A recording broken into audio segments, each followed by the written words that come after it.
수요 성경 공부 시간이 다시 돌아왔습니다. 우리 다 같이 기도하시고 공부 시작하겠습니다.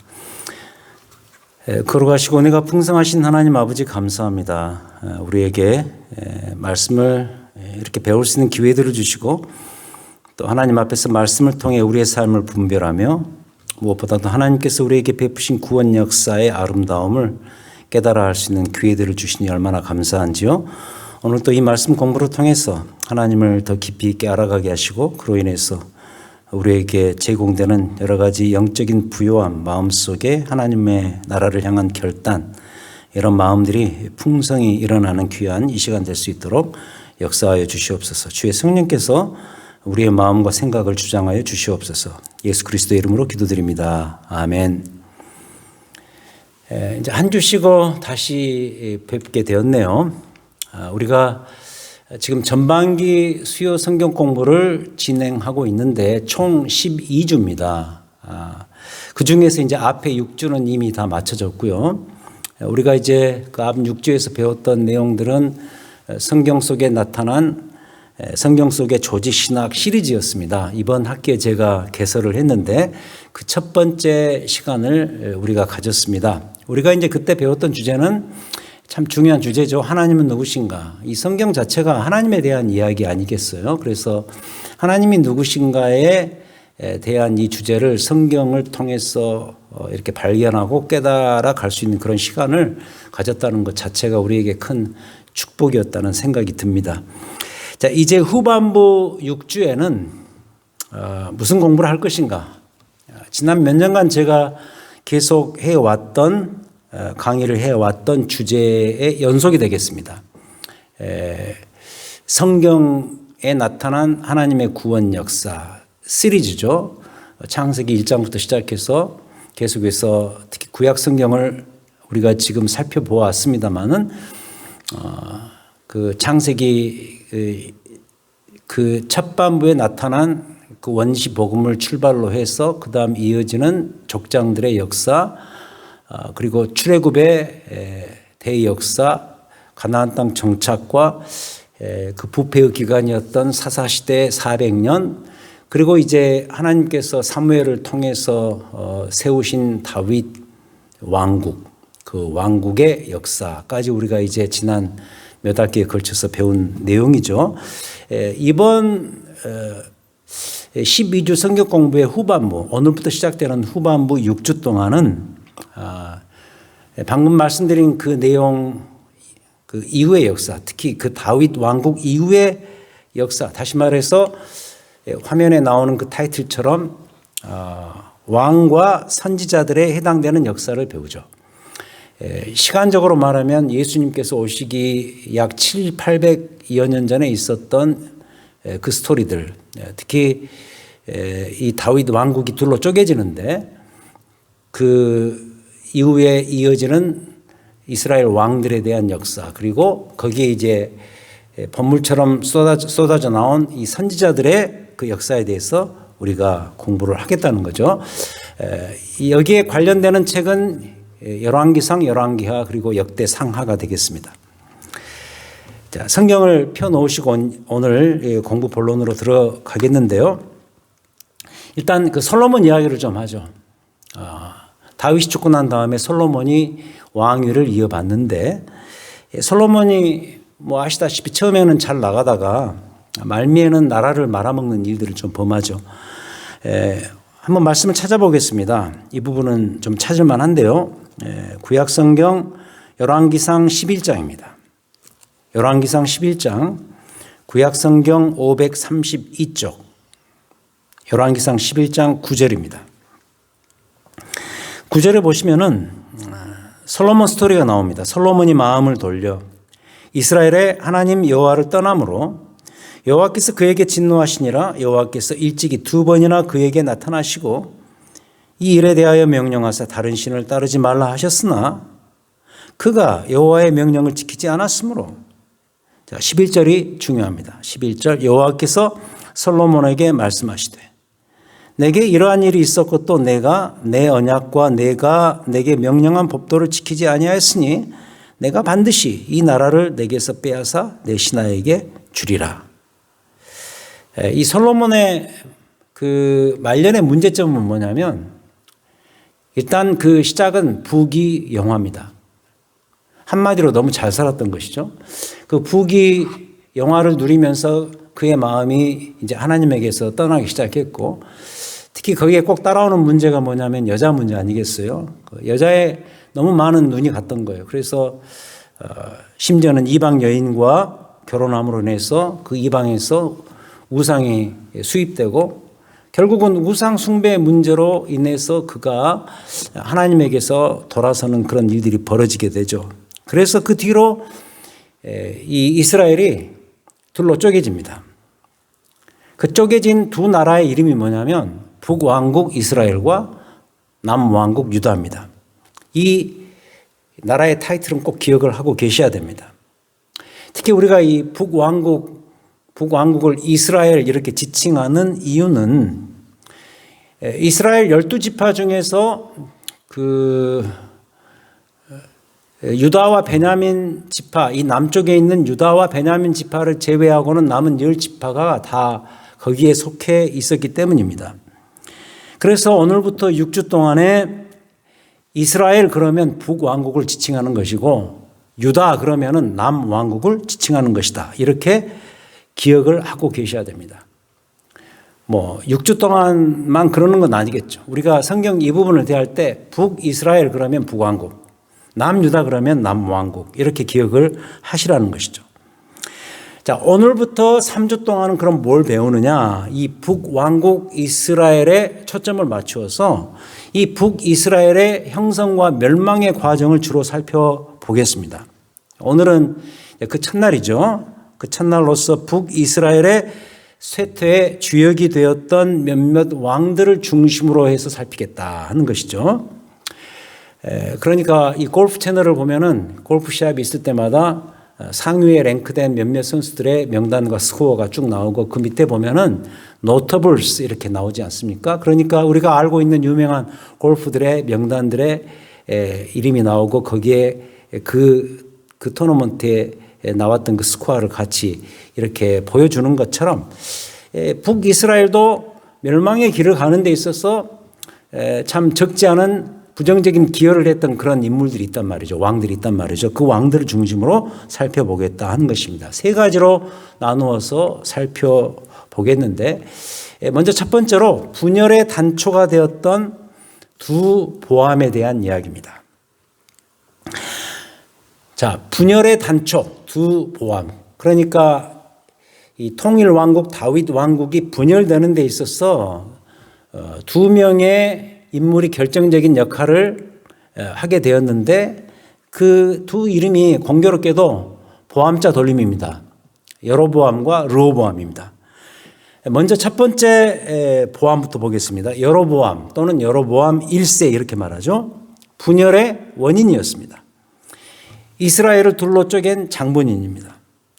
우리가 느밧의 아들로 알고 있고 솔로몬 왕국의 건축 감독자였습니다. 그런데 선지자 아이야로부터 북왕국 10지파의 왕이 될 것을 애언받고 그가 드디어 북이스라엘의 초대 왕으로 등극하죠. 반란을 일으켜서. 근데 이제 이 인물이 문제가 뭐냐면 우상 숭배의 원조입니다. 그러니까 정치적으로만 나라를 둘러 쪼갰던 그런 인물이 아니라 북이스라엘에 영적으로 많은 문제점을 몰고 왔던 우상 숭배의 사실 원조가 되는 그런 인물이었다는 것이죠. 그래서 이 뒤에 북이스라엘의 왕들의 역사를 다루고 그 각 왕들에 대해서 평가를 할 때마다 이 여로보암의 길을 따라서라는 이 표현이 나온단 말이죠. 그 말은 무슨 말이냐면 이 여로보암이 그 면에서 사실 원조격의 인물이었다라는 그런 의미가 되겠습니다. 자, 여로보암 1세 기억하셔야 돼요. 북왕국의 이스라엘의 초대 왕으로서 분열의 단초를 제공했던 대표적인 인물이다. 그다음 두 번째 보암은 누구냐? 형제가 아닙니다. 그냥 보암자 돌림입니다. 르호보암입니다. 이 르호보암은 솔로몬의 아들로서 여로보암에게 배반을 당한 이후에 통일 왕국의 마지막 왕이자, 그러니까 분열되기 이전에 솔로몬의 왕위를 이어받아서 이 통일 왕국의 마지막 왕이 되었겠죠. 그리고 분열된 이후로는 이 남유다의 첫 번째 초대 왕이 되었습니다. 우리가 여기서 배울 수 있는 것은 다시 우리의 지금의 현실로 돌아와서 볼 때 다윗 이후에 이런 이스라엘을 분열된 이스라엘을 지켜보면서 영락없이 우리는 우리 대한민국을 생각할 수밖에 없다는 사실입니다.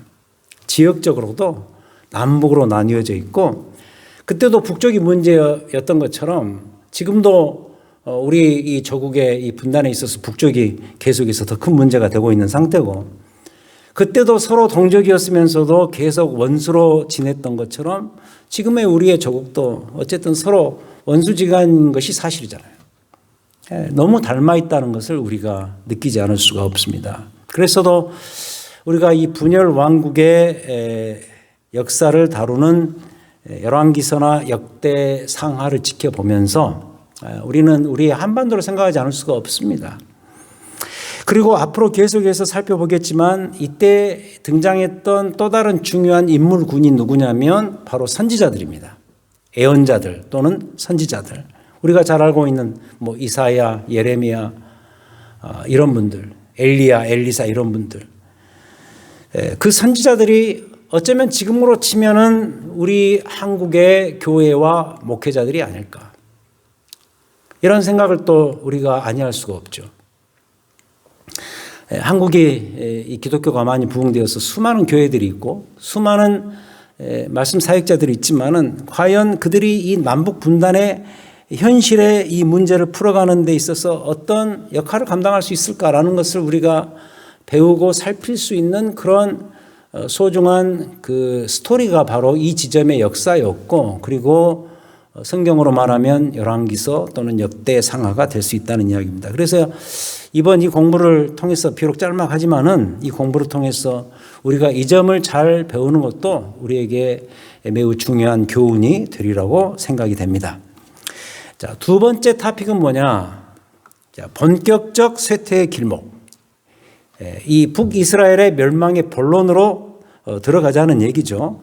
그 역할을 감당했던 왕조는 오므리 왕조고 그 왕조의 왕은 아합입니다. 북이스라엘의 왕조는 총 9개였습니다. 그렇게 길지 않은 기간 가운데 무려 9개의 왕조가 세워졌고요. 또 그 안에 왕은 총 19명이었습니다.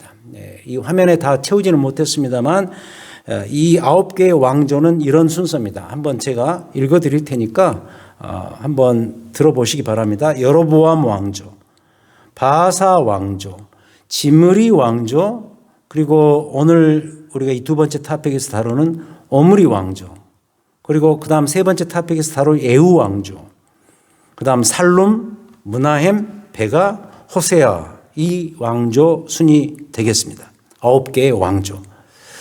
그 중에 왕은 19명.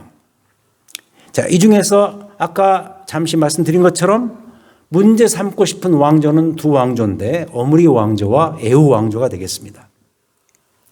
자, 이걸 우리가 살펴보기 이전에 먼저 기억에 두셔야 될 내용은 뭐냐면 이 북이스라엘의 문제점이 뭐냐면 한마디로 이렇게 말씀드릴 수가 있어요. 북이스라엘의 역사를 살펴보면은 단 한 번도 상승의 길로 간 적이 없었다는 거죠. 계속 하강의 길, 내리막길로 갔던 그런 역사였습니다. 현실적인 면에서 하는 이야기가 아닙니다. 정치적인 면이나 경제적인 그런 측면에서 이야기가 아니고 영적인 면에서 그렇다는 것이죠.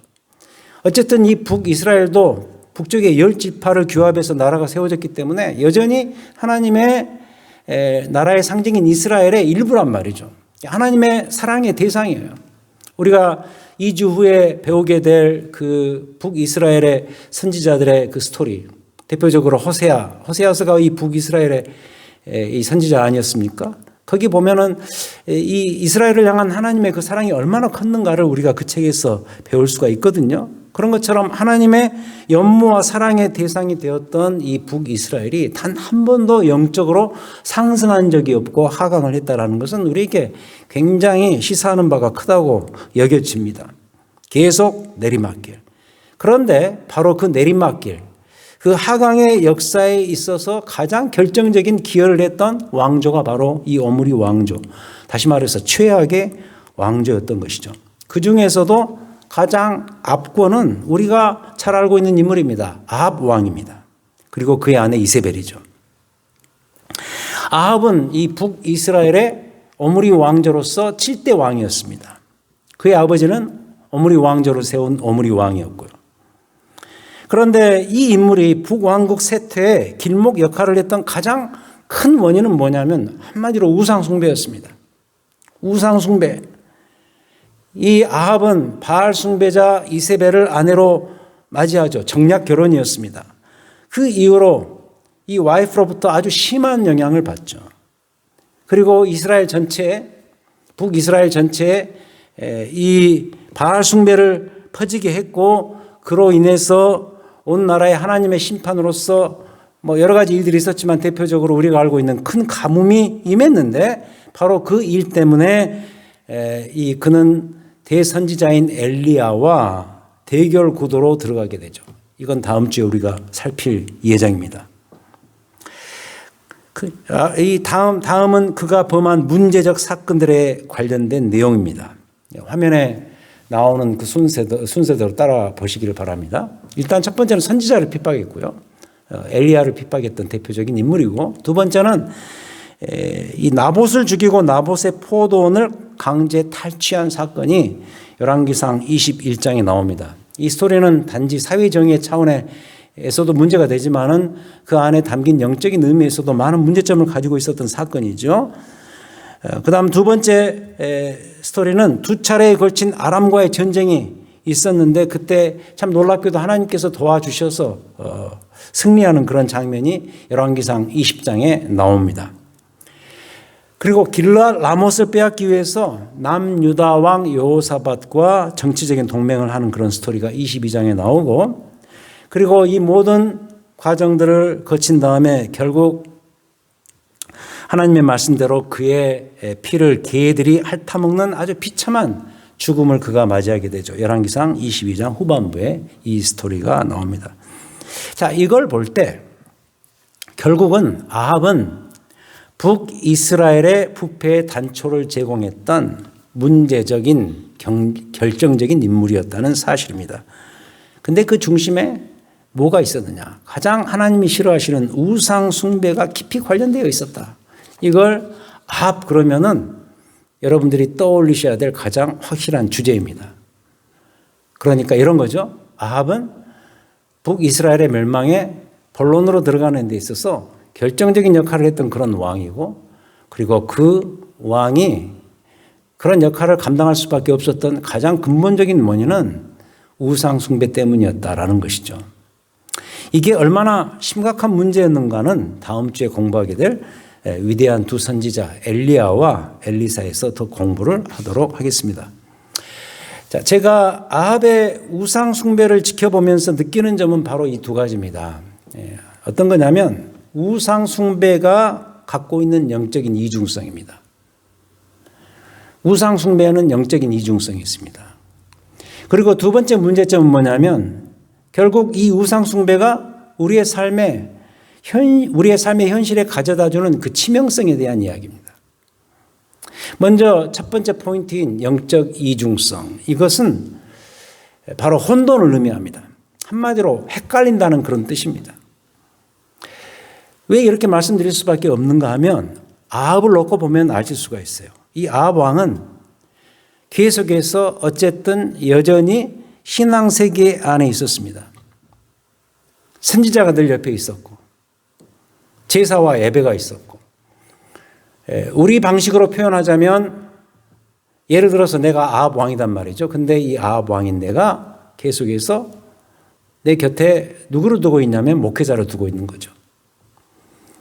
신앙세계에 대해서 알고 있고, 그리고 어쩌면 계속해서 꾸준히 예배와 기도회와 신앙적인 그런 모임에 참여하고 있었던 그런 왕. 그런데 중요한 것은 그 안에 바알과 거짓을 심어놓고는 그게 진짜인 줄로 착각한다는 거죠. 다시 말해서 혼합주의죠. 혼합주의. 뒤섞어 놓는 거예요.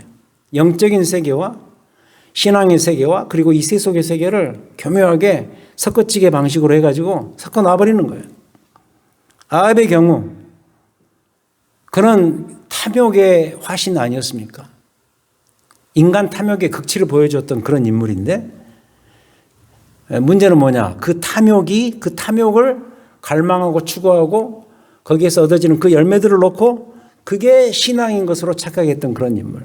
바로 혼합주의적인 신앙의 아주 중요한 특성이죠. 우리도 그러죠. 우리도 이런 면이 있죠. 우리도 성령과 악령을 신앙세계 안에 공존시킵니다. 거룩함과 세속을 동시에 추구하면서 그것이 신앙인 줄로 착각합니다. 하지만 그건 아니다. 그건 틀린 길이다. 이런 얘기인 거죠. 하나님이 전혀 원하시지 않는 길인 것이죠. 이게 첫 번째 우상 숭배가 가지고 있는 함정이죠. 영적 이중성, 혼합주의 이런 것입니다. 그 다음 두 번째 포인트는 뭐냐? 현실적인 삶의 치명성입니다. 아합이 딱 그랬는데 무슨 말이냐면 아합의 이 우상 숭배 그 마음의 본질 가운데는 현실에 대한 탐욕이 있었어요. 그 탐욕을 우상이라는 그림으로 잘 그려낸 후에 그 다음에 그 그림 있지 않겠어요? 그 그림을 마치 진짜 신앙인 것으로 착각하면서 산단 말이죠. 그건 앞에서 배웠던 첫 번째 포인트의 내용이죠. 그런데 그 결과가 뭐냐는 거죠. 그 결과가 그가 그토록 추구하던 그 현실이 그 사람 자신을 실제로 망하게 한다는 것입니다. 아합이 딱 그랬잖아요. 그의 비참한 종말, 그의 시신을 개들이 핥아먹는 그러한 비참한 종말. 우상을 추구하는가? 우상을 추구하면 그 우상이 가져다주고 주장하는 현실 세계에서 그대로 그냥 쫄딱 망한다는 것이에요. 이런 게 우리가 아합에게서 배우는 중요한 현실적인 교훈이 아닌가 생각이 듭니다. 다시 정리하자면 이 아합이 가졌던 우상 세계에서 우리가 이 반면 교사로 배울 수 있는 사실은 무엇인가? 혼합주의적인 특성의 문제점. 우상은 우리에게 반드시 영적 이중성, 혼합주의를 가져다 준다. 그래서 헛갈리게 한다. 그게 첫 번째고 두 번째는 결국 그 추구하고자 하는 현실이 오히려 그를 망하게 만들어버리는 그런 현실을 또 낳고 만다는 이 사실이죠. 이 아합을 통해서 우리가 배울 수 있는 우상 숭배의 함정들이요 문제점들입니다. 자, 마지막 세 번째로 융성함 그러나 멸망징조의 길이죠. 여기에 주역은 누구냐? 여로보암 2세입니다. 우리가 아까 그 첫 번째 두 보암에서 여로보암 분열의 단초가 되었던 여로보암을 배웠죠. 그 여로보암을 그래서 1세라고 이야기를 하고 이 여로보암 2세는 다른 인물입니다. 한참 후의 인물인데 이 여로보암 2세는 북왕국 13대 왕이었어요. 무려 41년을 통치했던 대단한 왕이었습니다. 그 오므리 왕조 다음에 아합을 심판하기 위해서 등장했던 에후의 이 에후 왕조의 왕이 되겠습니다. 이 여로보암 2세. 에후 왕조의 네 번째 왕인데 이 41년 동안 이 북왕국을 통치했던 13대 왕. 그런데 중요한 것은 이 기간에 북이스라엘이 최고에 달했다는 것이죠. 최고로 융성했습니다. 온 나라가 발전하고 온 나라가 아주 최고의 부흥을 경험하는 그런 시점이었습니다. 예를 들자면 다메섹이 취했던 성읍 대부분을 이때 회복시키고 심지어는 남유다까지 공격을 하고 열왕기하 14장 8절부터 14절에 이 스토리가 나오고요. 그리고 결국 이 북이스라엘을 멸망시켰던 이 아수르가 잠시 약해진 그 틈을 타서 북이스라엘의 영토를 이때 거의 대부분 회복시킵니다. 열왕기하 14장 25절 28절. 그래서 나라가 부흥하고 또 정치적으로 다시 회복이 되고 그리고 왕이 통치를 잘하면 반드시 따라오는 문제가 뭐냐면 좋은 점이 뭐냐면 경제적인 번영입니다. 정치가 잘 되면 경제가 번영이 잘 되죠. 그런데 바로 북이스라엘이 이때 경제적 번영이 최고조에 달했던 그런 시대였습니다. 자, 하지만 지금 여기서도 우리가 금방 알 수 있는 사실은 뭐냐면은 적어도 하나님을 섬기는 신앙세계 국가 안에서의 국가적 부흥은 결국은 나라를 양갈래로 확 나누는 계기가 될 수 있다는 사실이죠. 융성을, 국가적 융성을 하나님의 축복으로 알고 이걸 잘 쓰면 얼마나 좋겠습니까? 하지만 대부분 그렇지 못합니다. 잘 나갈 때 조심하라 그런 말 있지 않습니까? 근데 잘 나갈 때마다 계속해서 잘 나가면 좋겠지만 꼭 그러지 못해요. 나라의 융성을 인간의 영광과 욕심을 달래는 그 길로 쓰게 되면 결국은 그것 자체가 그 나라의 멸망의 단초가 되고 말죠. 그래서 여로보암 2세의 국가 부흥은 불행하게도 그 후자에 속하는 신뢰가 되겠습니다. 그 근거가 뭐냐면 우리가 이제 2주 후에 북이스라엘의 세 선지자에 대해서 살피겠습니다만 아모스, 요나, 호세아입니다. 그 2주 후에 살피게 될 선지자 세 사람 중에 그 굉장히 중요한 선지자인데 아모스. 그 아모스가 하는 그 예언들에서 우리가 알 수 있는 사실이죠. 이 아모스가 이 여로보암 2세 때 등장했던 선지자였는데 그는 아모스서에서 이 여로보암 2세가 다스리는 이 자기 조국의 부패상을 아주 신랄하게 비판을 합니다. 좀 죄송한 이야기지만 목회자들에게 가장 그 설교하기 힘들어하는 본문을 담고 있는 책이 아모스서 아니겠어요?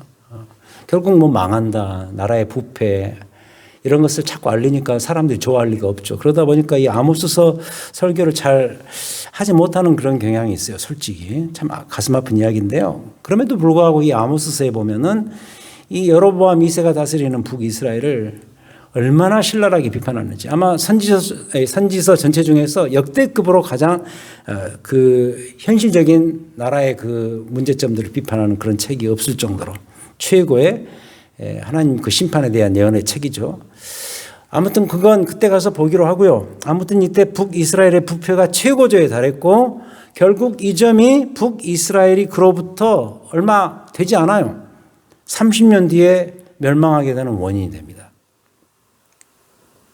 자, 이걸 보면서 저는 이런 생각을 하게 됐습니다. 이 멸망이라는 것은 어떤 지점에서 수습이 안 되는 단계를 거치더라 하는 것입니다. 여로보암 2세 이후로 왕조가 4번이나 더 바뀌거든요. 이 뒤에 이 사람이 14대 왕이기 때문에 이 뒤에 5명의 왕이 더 나옵니다. 근데 문제는 아무튼 이때부터는 별짓을 해도 북이스라엘이 더 이상 회복이 안 된다는 거예요. 그리고 불과 30년 만에 완전히 멸망합니다. BC 722년에 아수르에 의해서 침략당해서 완전히 멸망하죠. 수습이 안 되는 거예요. 이게 문제예요.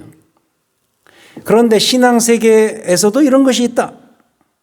수습이 안 돼요. 마치 비행기가 이륙을 하고 그때 에너지를 다 쓴다 그러지 않습니까? 상당한 에너지 그 가스를 다 쓰지만 어느 정도 10,000피트 상공에 올라가게 되면 그제부터 이제 바람을 타고 비행기가 아주 순항을 하죠.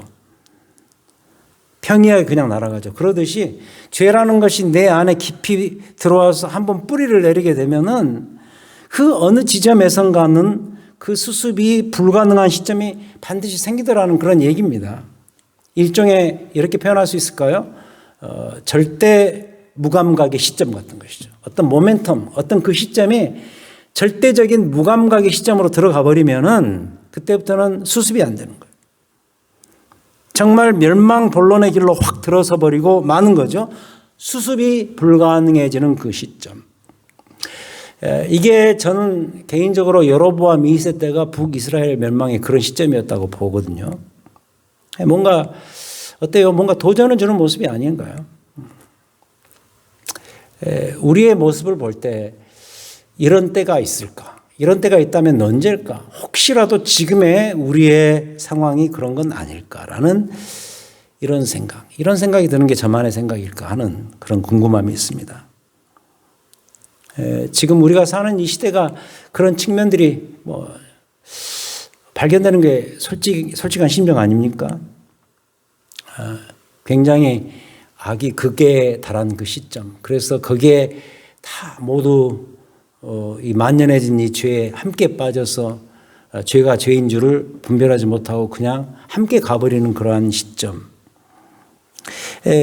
이 상황 속에서 우리가 할 수 있는 것은 간절한 하나님을 향한 하나님의 긍휼을 구하는 그런 기도, 바로 선지자들이 했던 그런 기도. 아모스, 호세아, 하박국, 이사야 이런 분들이 했던 그 선지자적 기도. 더 구체적으로 표현하면 이런 기도. 하나님, 이런 수습 불가까지 안 가도록 하나님 제발 도와주십시오. 혹시라도 지금 영적으로 큰 회개와 각성이 필요하다면 하나님 그런 회개와 각성이 일어나도록 우리를 도와주십시오.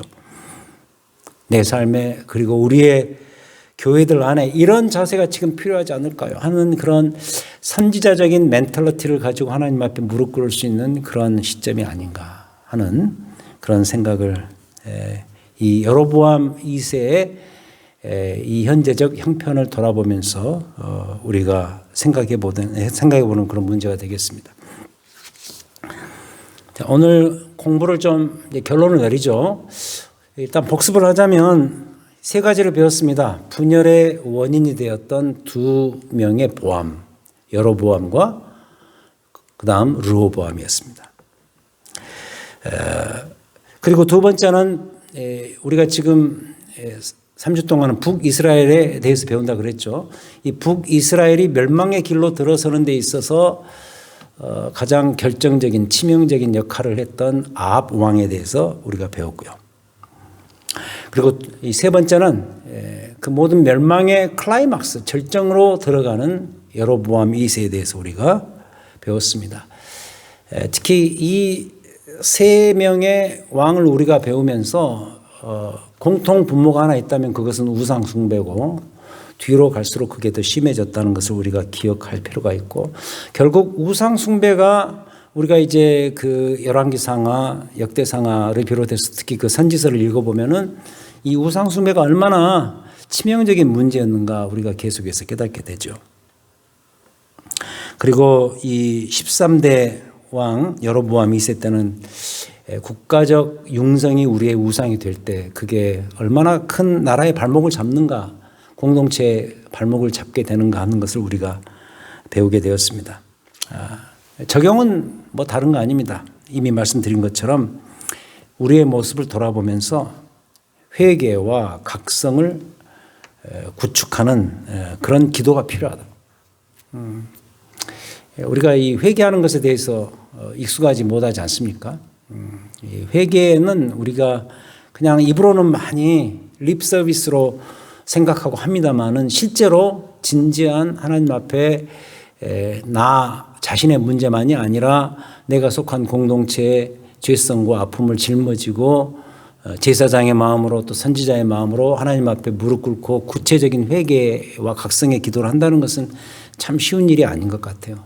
그런데 우리가 이 아픈 이스라엘의 그 왕들과 선지자들의 그 역사를 배우면서 우리가 가장 계속해서 오늘만이 아니라 앞으로 6주 동안 기억해야 될 그 현실적인 적용의 모습은 바로 하나님 앞에 각성이 있는 그런 기도, 각성이 있는 그러한 삶, 그런 삶에 대한 염원이 있어야 되겠다 하는 것이 적용이 되겠습니다.